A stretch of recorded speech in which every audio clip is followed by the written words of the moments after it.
1800 hours Pakistan Standard Time. Assalamu alaikum and Eid Mubarak. This is Radio Pakistan. The news read by Daman Zaman. The headlines: Pakistan and Turkey have reaffirmed support on important issues of common interest. Political leaders have appealed to the nation to observe standard operating procedures during Eid festivities to overcome coronavirus. The Wall Street Journal has lauded the government of Pakistan for successfully containing the COVID-19 pandemic. Indian politician and former Indian Minister P. Chidambaram has severely criticized the Bharatiya Janata Party government for turning the illegally occupied state of Jammu and Kashmir into a big jail. In Cameroon, 15 people were killed in a grenade attack near Nigerian border today. The first cricket test match between Pakistan and England will be played at Old Trafford from Wednesday. And now the news in detail. Turkey has reassured support for Pakistan's stance on the Kashmir issue in a telephonic conversation with the President Dr. Arif Alvi. The Turkish President Recep Tayyip Erdogan assured that his country would continue to support Pakistan's stance on Kashmir as both the brotherly countries have similar goals. The two leaders also exchanged Eid al-Azha greetings and discussed important matters, including Kashmir and COVID-19 pandemic. President Erdogan also invited Dr. Arif Alvi to visit Turkey after the end of COVID-19 pandemic, while congratulating Recep Tayyip Erdogan on reopening of Istanbul's Hagia Sophia as mosque. Dr. Arif Alvi reiterated Pakistan's steadfast support to Turkey. Prime Minister Imran Khan also felicitated President Erdogan on reopening of the Hagia Sophia for prayers and told him that millions of Pakistanis watched it live on television. During his telephonic conversation with the Turkish president, Imran Khan recalled Tayyip Erdogan's visit to Pakistan in February and reaffirmed the commitment to further fortify bilateral cooperation. Imran Khan said Pakistan-Turkey strategic relationship is underpinned by unique mutual trust, understanding and close cooperation. Both the leaders agreed to support each other on important issues of common interest.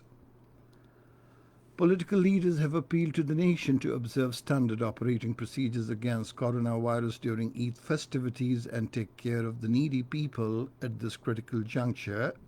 Leaders of different political parties in their separate tweets warned of another spike in cases after Eid al-Azha if people do not follow the standard operating procedures.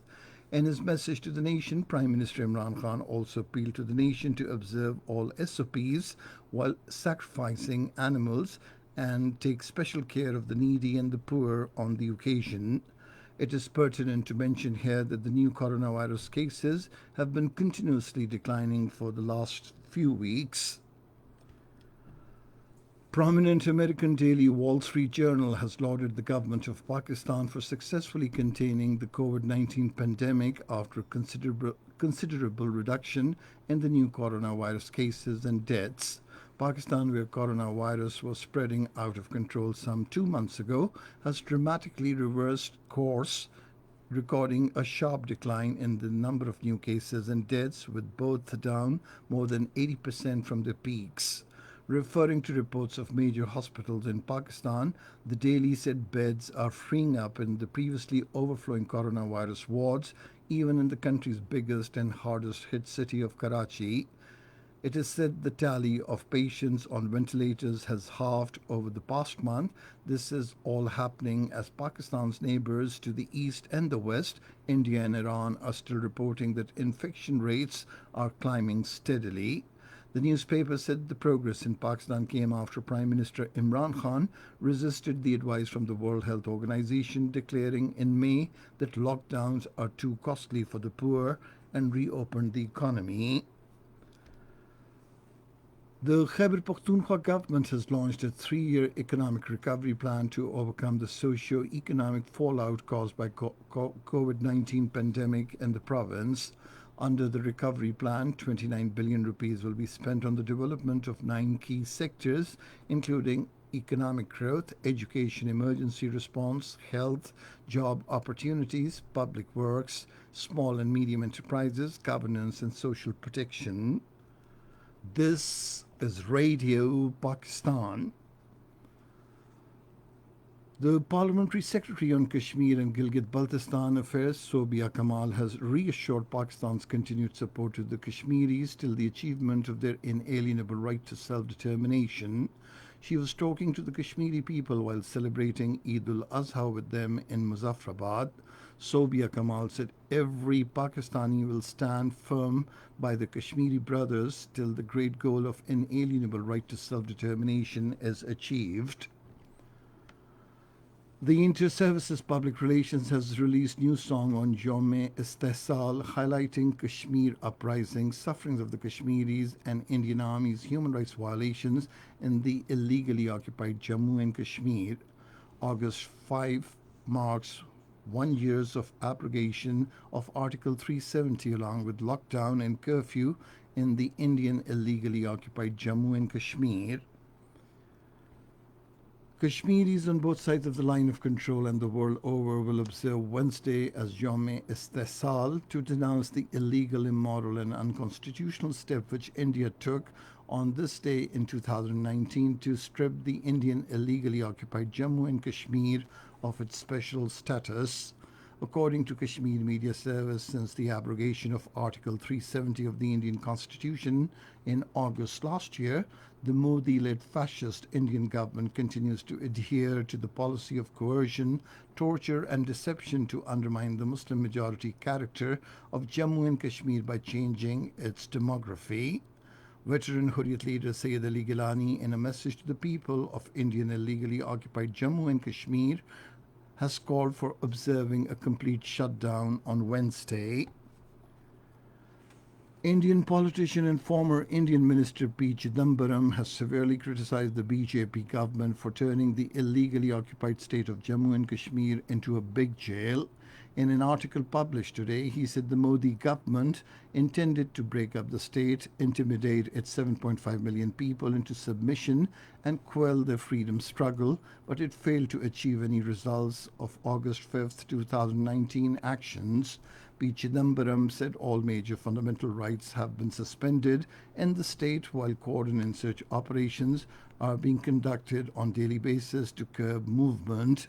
He said all statutory commissions to uphold rights have been wound up. He said the new media policy is a candid admission that a free media has no place in the illegally occupied Jammu and Kashmir. In Afghanistan, 300 Taliban prisoners have been released during the past 3 days after the insurgents announced a ceasefire on Friday last. This was stated by Afghanistan's National Security Council in Kabul today. With the release of these new prisoners, the total number of insurgents freed so far has reached over 4,900. Meanwhile, the ceasefire between the Afghan government and the Taliban held for the third and final day across the country today. President Ashraf Ghani and the Taliban have both indicated that long-delayed negotiations could begin straight after Eid. Suspected militants of Boko Haram killed 15 people and wounded 6 others in a grenade attack in northern Cameroon today.